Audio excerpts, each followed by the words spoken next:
皆さん、こんにちは。まなみです。今回は一つサンプルなので、こちらに画像を載せようと思うんですけど、アディクションから新しく出た下地とファンデーション、アディクションブラー&ロックプライマーとザ・ファンデーションコンフィデンスフィックスと、NARS から出たナチュラルマットロングウェアファンデーションを比較したいと思います。この NARS と一緒に合わせるのが以前購入したこちらのライトリフレクティングトーンアップベールなんですけれども、こちらとアディクションを左右で半眼比較しておりますので、ぜひご覧いただけたら嬉しいです。商品説明を読んでいきたいと思います。まずこのブラー&ロックプライマーは SPF38PA3 プラスあって、素肌に溶け込むシアーベージュカラー、皮脂プルーフ、ウォータープルーフ、大気の塵りほこりから肌を保護してくれたり、ノンコメドジェニックテスト済み、鉱物油、パラベン、グルテンフリーで無香料です。化粧膜ストレッチリフトテクノロジーっていうのを採用していて、表情の動きに寄り添ってくれるような使い心地のいい下地だそうです。汗、皮脂に強いので美しい仕上がりと心地よいつけ心地を24時間叶えますって書いてあります。ソフトブラパウダーが毛穴、凹凸を滑らかに美しくカバー。ゲル成分が配合されているのでふっくらとした張りのあるような仕上がりになったりとか、あとは美容液を 81% 配合しているので、保湿感のあるテクスチャーがセラムのように溶け込み肌にフィットって書いてあります。つけた瞬間からサラッとするみたいな下地ではなくて驚いたんですけど、今検証しております。ザ・ファンデーションコンフィデントフィックスは SPF22PA3 プラスです。磨き上げたようなポリッシュドマットスキンが24時間続く自信を引き出すファンデーションで、ソフトマット仕上がりです。こちらもウォータープルーフ、皮脂プルーフで大気の塵ほこりから肌を保護。ノンコメドジェニックテスト済み、パラベン、グルテンフリーで無香料です。色によって日焼け防止効果が異なるみたいなので、それはご自身に合うカラーでチェックしてみてください。これもストレッチリフトテクノロジーが使われているのと、あとハイドラフィックスゲルが入っていて、よれにくく美しい仕上がり、心地よいつけ心地と書いてあります。ピクセルセグメントっていうのを配合していて、補正してくれるそうなんですけれども、アディクションファンデ史上最高レベルのカバー力って書いてあって、粉っぽさのない均一な質感を叶えているみたいです。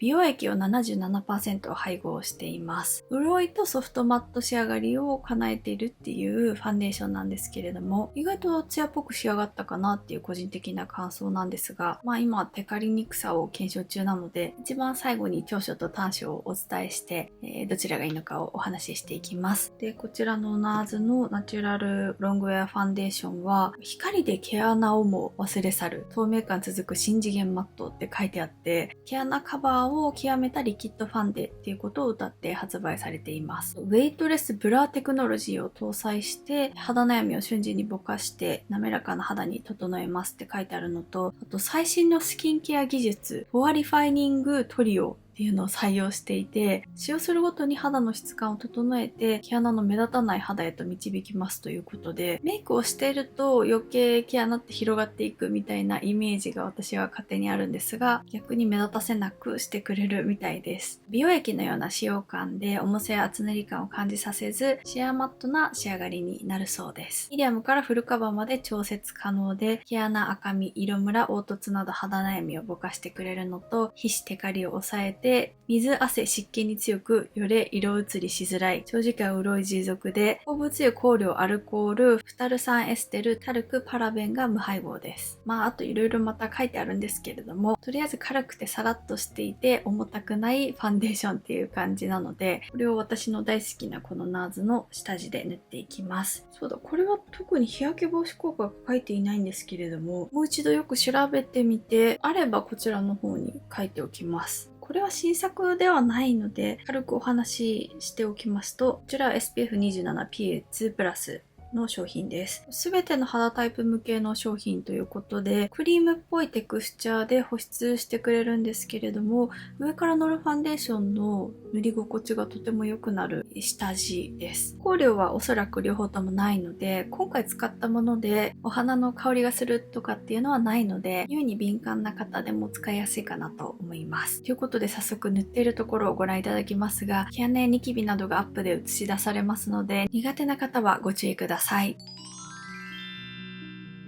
それでは日焼け止めを軽く塗っていきます。スキンアクアのヒアルロンセラム UV SPF50+PA4+ です。撮影をするのが本当に久しぶりで1ヶ月ぶりとかなんですが、その間ファンデーションを塗っていない日が続いたりとか、あと塗ってもパウダーファンデーションだけを使ったりとかしていて、でクレンジングもミルククレンジングだけを使っていたので、洗浄力が弱いものを使っていたんですね。ので角栓は少し溜まってしまっていて、それを今日使うファンデーションがどう拾うかなっていうのが心配なんですが、試しに使ってみようと思います。まずこのNARSの組み合わせで使っていこうかなと思うんですけど、下地をスパチュラで塗っていきます。今日は濡らしたスポンジを使って伸ばしていきますね。これはほんのわずかにトーンアップしてくれる感じで、私は首の方がトーンが明るいので、これを塗ることによって少し近づけてくれる感じがして好きですし、あとファンデーションのノリも良くなる下地なので、これはとってもおすすめな下地です。で、ファンデーションを塗ってしまおうと思います。3プッシュで全顔分って書いてあったので、これぐらい出して、足りなければまた足して使っていく感じにします。液は緩めですね。やっぱりマット系ということで緩いです。口コミを読む限りでは毛穴落ちしやすかったりとか、あとパサつきやすいみたいなのをよく見るので怖いんですけれども、どうかな。意外とこのクリームの下地と合わせているからなのか、口コミでよく見たパサつきみたいなものは出ていなくて、あと角栓もそこまで拾わずに塗ることができました。で、毛穴落ちも今のところ大丈夫かなっていう感じで、ちょっと落ちてるかもっていうのはあるんですけど、全然気にならない程度です。少し拍子抜けしてしまった感じはありますが、NARSの下地と合わせると綺麗に塗れました。パッドの下地と合わせたら、私の肌だとパサついてしまいそうだなっていうのはあるので、肌に合わせて下地を変えてみるのが良さそうです。左側にNARSを塗りました。ツヤ感が少しだけ抑えられているかなっていう気がしていて、方が分かりやすいかなと思います。こんな感じで毛穴もかなり見えているのが、ツヤが少し抑えられていることによって毛穴がこちらよりは目立たなくなっている感じです。パッと見た時に毛穴のこのデコボコ感が抑えられているなっていうのは分かるので綺麗ですね。あと重たくないのも私は好きです。あとはテカリをどれぐらい抑えてくれるかという話なんですけれども、下地がクリームっぽいのでどうなるかなっていうところなんですが、とりあえず今日も10時間検証していきます。ちなみにカバー力はこんな感じで、最近カバー力の低いものに慣れている私からすると全然問題なく外出できるくらいのカバー力です。赤みとかをしっかり隠したいっていう方にはもしかしたら向いていないかなって思います。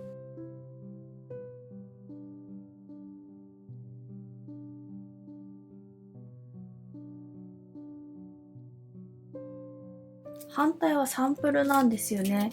まずベースから塗っていきます。アディクションの方が下地の日焼け防止効果が高いです。ピンクベージュ系の下地で、このアディクションのプライマーは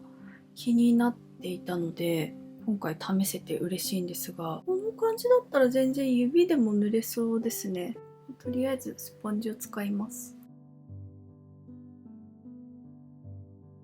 セラムテクスチャーでどんなファンデーションとも合うっていうことで、アディクションだけではなく他のファンデーションとも合うんだったらいいよなって思ったんですが、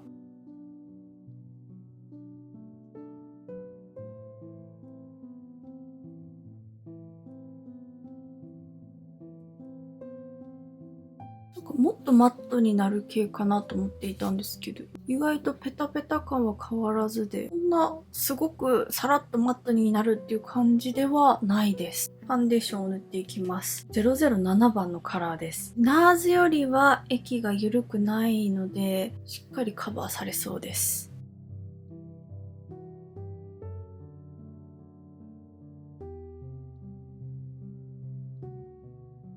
やっぱりこういう重たい感じのファンデーションの方が塗るときに安心して塗れると言いますか、さらっとした液体だと毛穴落ちが怖くてちょっと緊張しながら塗り進めるんですけれども、これはそこまで緊張せずに塗れるようなテクスチャーです。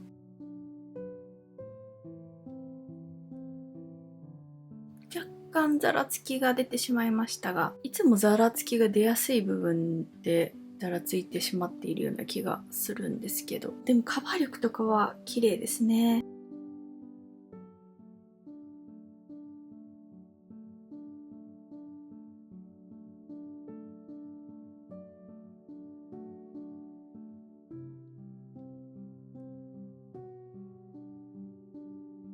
で、おでこだと分かりづらいかなと思いますが、アディクションの方がカバー力は断然高いです。赤みとかはこちらの方が見えていて、頬をご覧いただいた方が分かりやすいかなと思うんですけど、こちらの方がカバーされていますよね。このナーズの方がやっぱり軽くてマットな感じがあって、アディクションの方がまだツヤっとしてる気がします。セミツヤくらいな仕上がりで、意外と下地でかなりマットになるんじゃないかなって予想していたんですけど、ツヤが残るような仕上がりなので、持ちがいいのかどうなのかっていうところなんですけれども、10時間検証で見ていきます。ナーズの方がマットめなんですけど、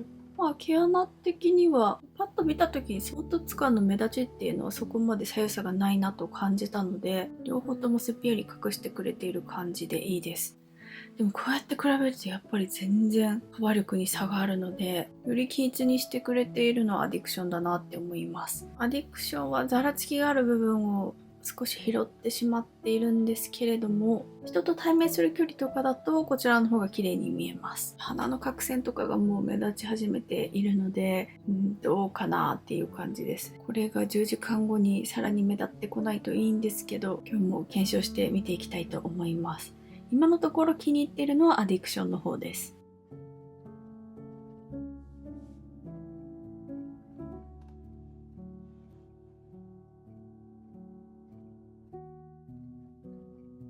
で、パウダーは塗ろうかすごく迷いましたが、意外と肌にツヤ感が残っているので、塗っていこうと思います。シャネルのプードルユニベルセルリーブレーヌ10番です。この色のパウダーをブラシで塗っていきます。でも軽くにしないとパサパサになってしまいそうなので、薄めに塗っていきます。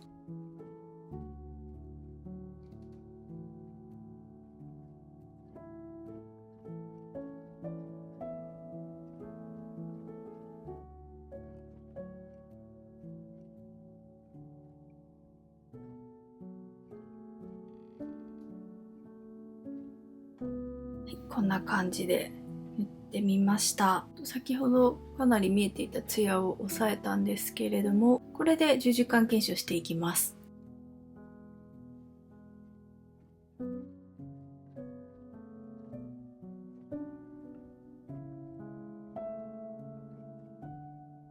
約6時間後の動画です。おでこなんですけれども、両方ともテカっていなくて綺麗だと思います。ただ頬なんですが、見えますか？この辺りが毛穴落ちしてしまっていて、少し汚く見えてしまうなっていうのと、顎もひどいんですけど、後でお見せしますね。逆にナーズの方はそこまで崩れたりしておらず、毛穴落ちもそんなに目立たないんですが、やはり角栓のケアが最近できていないので、それが少し目立っています。でも人と対面する距離であれば、あまり気にならないかなっていう感じで、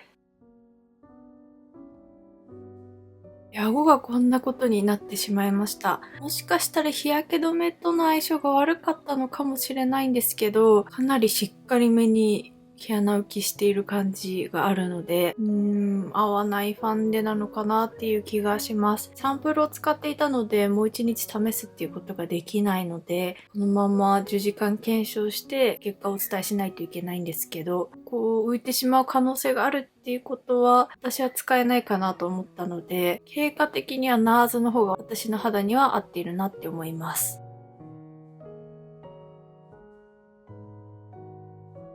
こちらは10時間後の動画です。おでこに関して言うとカバー力の差以外のテカリの差っていうのはあまりないかなと思います。で、頬はアディクションの方はこの毛穴落ちが気になってしまったりとか、ざらつきとかも全体的に出ているので、下地が合わなかったのか、ファンデーションが合わなかったのか、どちらなのかわかりませんが、下地が合わなかったような気がしているんですけれども、あまり綺麗ではないなって思います。対してナーズの方が綺麗だなと思ったんですけど、ツヤ系の下地と合わせると若干カバー力が下がっているような気だけかもしれないんですけど、赤みが見えているかなって思うので、最近試した中だとやっぱりコスメデコルテの全ウェアが肌に合っているかなって思いました。でもナーズも結構綺麗ですごくテカってしまうっていうことはなく、おそらくノブの日焼け止めと合わせるともっとテカりにくいと思うので、今度使ってみようかなと思っているんですけど、特に毛穴落ちが目立ってしまったりとか、よれて汚いとかはないので、ナーズのファンデーションも個人的にはいいなって感じました。顎がすごいことになっているんですよね。指でなぞってみようかな。あんまり綺麗にはなりませんね。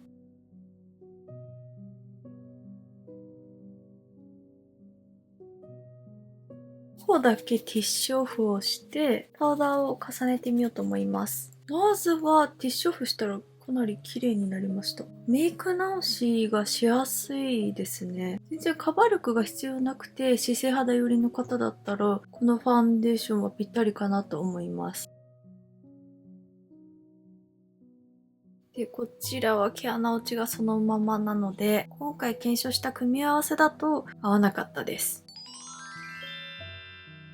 ということで今回レビューしていた商品の長所と短所をお話ししていきます。アディクションは下地とファンデーションをまとめてお話ししていこうかなと思うんですけど、下地は塗った瞬間にすごくサラッとなるわけではないので、サラッとなりすぎるとファンデーションとの相性が悪かったり、全体的にパサついてしまうみたいなことがありますが、この下地はみずみずしいので、何のファンデーションとも合うっていうのは本当だなって思いました。で、ファンデーションはカバー力が高いですし、塗り心地も良かったです。ただ短所をお伝えすると、普段使っている日焼け止めとの相性が悪かったのか、かなり毛穴落ちしてしまったりとか、あと毛穴浮きしているところ、白くポツポツと浮いてしまっているところがあったので、今回検証した組み合わせだと合わなかったなって思います。ただ、個人的には、ファンで単品であればそんなに崩れなかっただろうなと思うので、気になる方は一度サンプルとかで試すのがいいのかなと思います。私は塗り心地とかはすごく気に入ったんですけれども、これから夏ですごく皮脂が出てくる季節って考えたら、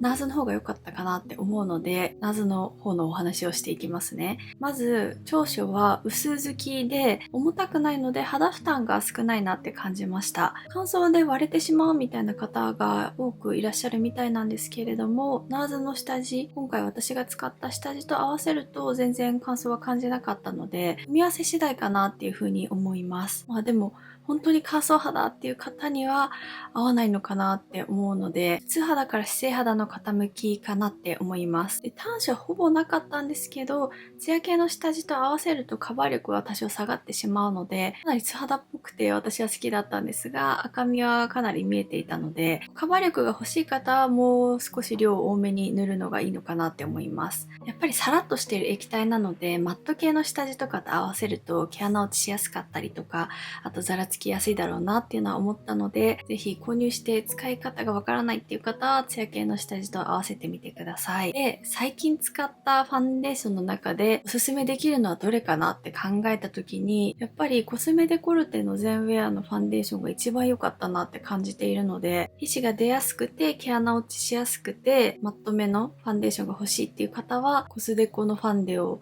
ぜひお試しください。全ウェアステイの5色サンプルセットっていうのが公式サイトで送料550円のみで送っていただけるので、大きいの買って合わないってなるともう最悪じゃないですか。なのでそういうので試すのもおすすめです。先ほどもお伝えしましたが、アディクションのファンデーション単品だったらおそらく綺麗に保たれるんだろうなって思っているので、私は全然綺麗に保たれたよっていう方はぜひコメントをしていただけると嬉しいです。はい。ということでここまでご覧くださりありがとうございました。ぜひ高評価とチャンネル登録をお願いいたします。それではまた次の動画でお会いしましょう。バイバイ。